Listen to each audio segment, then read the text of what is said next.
कलयुग में जब इंसान हर तरफ से हार जाता है, जब अपने भी साथ छोड़ देते हैं, जब उम्मीद की आखिरी किरण भी बुझने लगती है, तब एक नाम लाखों टूटे हुए दिलों को सहारा देता है। खाटू श्याम बाबा। यह कहानी है उस महान वीर की जिसने अपना सब कुछ त्याग कर भक्तों के लिए स्वयं को समर्पित कर दिया। महाभारत काल की बात है।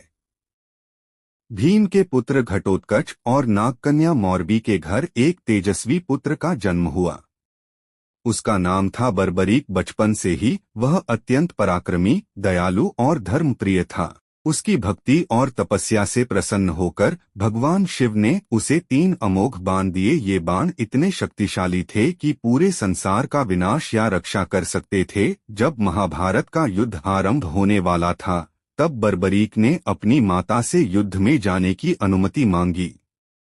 माता ने कहा, पुत्र हमेशा हारने वाले का साथ देना। बर्बरीक ने अपनी माता को वचन दिया और युद्धभूमि की ओर चल पड़ा।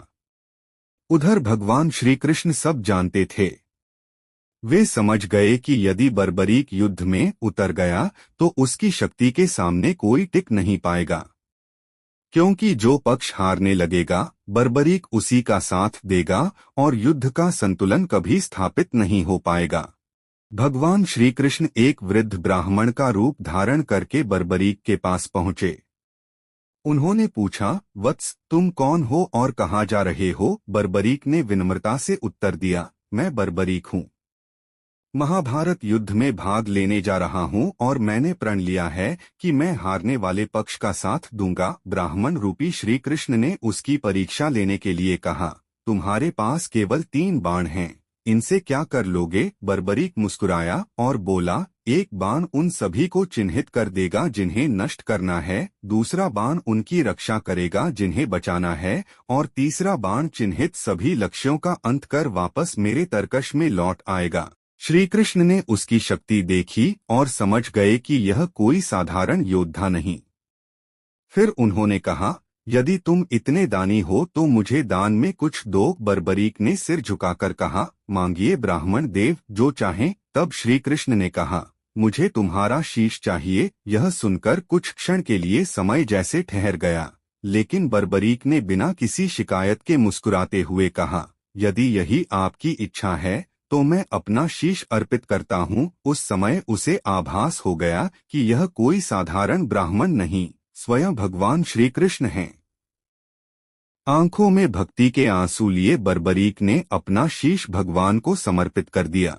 ऐसा त्याग, ऐसा बलिदान और ऐसी भक्ति संसार में विरले ही देखने को मिलती है। श्री कृष्ण की आंखें भी नम हो गईं। उन्होंने प्रेम से कहा, बर्बरीक, तुमने जो त्याग किया है वह युगों युगों तक याद रखा जाएगा। मैं तुम्हें वरदान देता हूँ कि कलयुग में तुम मेरे श्याम नाम से पूजे जाओगे।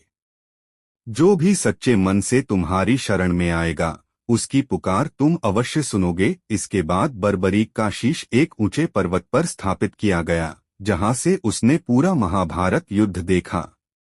युद्ध समाप्त होने के बाद जब पांडवों में यह विवाद हुआ कि विजय का श्रेय किसे जाता है, तब श्री कृष्ण उन्हें बर्बरीक के शीश के पास ले गए। सबने पूछा, हे वीर, आपने पूरा युद्ध देखा है, बताइए विजय किसके कारण हुई? बर्बरीक ने उत्तर दिया, मैंने युद्धभूमि में केवल श्री कृष्ण का सुदर्शन चक्र चलते देखा। जीत का श्रेय केवल प्रभु को है। समय बीतता गया और कलयुग आया। राजस्थान के सीकर जिले के खाटू गांव में बर्बरीक का दिव्य शीश प्रकट हुआ। वहीं भव्य मंदिर बना और बाबा श्याम के जयकारे गूंजने लगे। धीरे धीरे लाखों भक्तों ने अनुभव किया कि जो कहीं से नहीं सुनता उसकी पुकार बाबा श्याम सुन लेते हैं। जिसका व्यापार डूब रहा था उसे सहारा मिला, जिसका परिवार टूट रहा था उसे आशा मिली, जो निराशा में डूबा था उसे जीने का कारण मिला। इसीलिए भक्त प्रेम से कहते हैं, हारे का सहारा बाबा श्याम हमारा। आज भी लाखों श्रद्धालु नंगे पांव हाथों में निशान लेकर खाटू धाम पहुंचते हैं। कोई आंखों में आंसू लेकर आता है, कोई अपनी मनोकामना लेकर, कोई सिर्फ बाबा के दर्शन की लालसा लेकर। और जब भक्त बाबा के दरबार में पहुंचकर कहते हैं, बाबा अब तो बस आप ही सहारा हो, तो ऐसा विश्वास किया जाता है कि श्याम बाबा अपने भक्त को कभी खाली हाथ नहीं लौटाते, क्योंकि यह केवल एक मंदिर नहीं, यह टूटे हुए दिलों की उम्मीद है। यह केवल एक दरबार नहीं, यह कलयुग का सहारा है। यह केवल एक प्रतिमा नहीं, यह करोड़ों भक्तों की आस्था का केंद्र है। और शायद यही कारण है कि आज भी लाखों कंठों से एक ही स्वर निकलता है, जय श्री श्याम। जय श्री श्याम।